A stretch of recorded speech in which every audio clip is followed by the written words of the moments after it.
name is Daisha Evans, and I'll be informing you about the young, now deceased African American named Rosa Parks.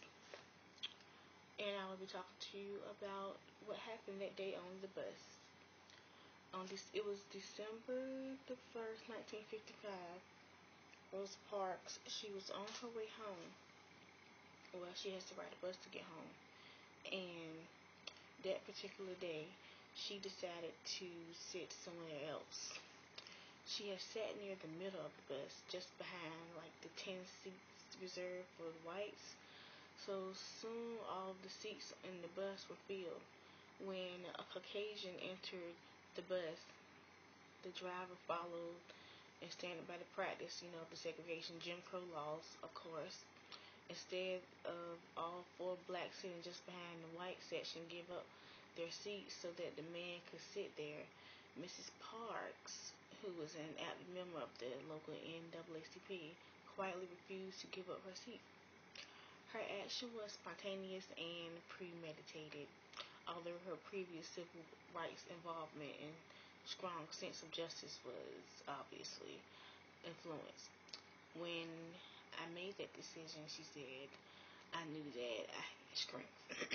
Excuse me. She said, when I made that decision, I knew that I had the strength of my ancestors. She felt very strong about that. At that time, African Americans were really bullied around by Caucasians.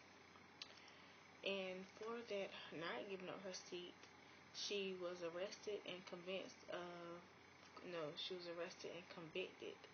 of violating the laws of the segregation, the Jim Crow laws.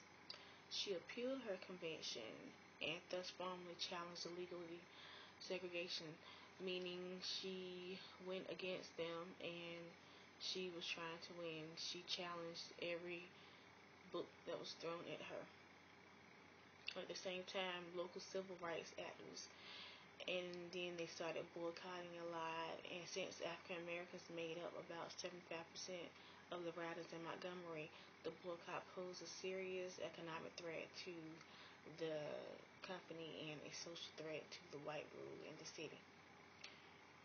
A group named Montgomery Improvement Association, composed of local activities and ministers, organized the boycott.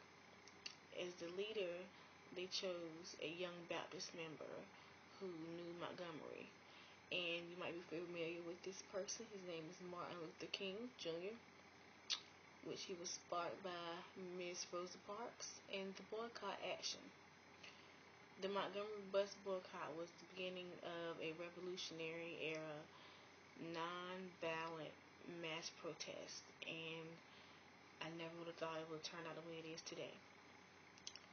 It was not just an accident that the civil rights movement began on a dirty bus.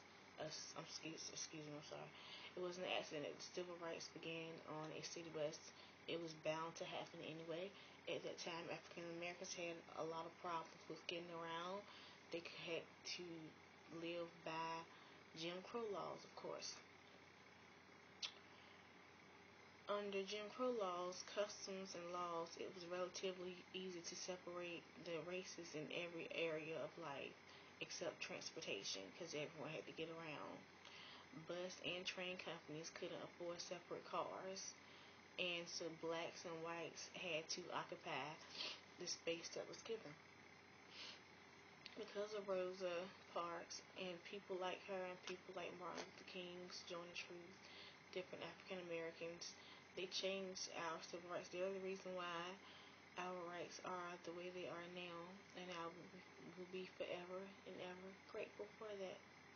People like Rosa Parks. Thank you.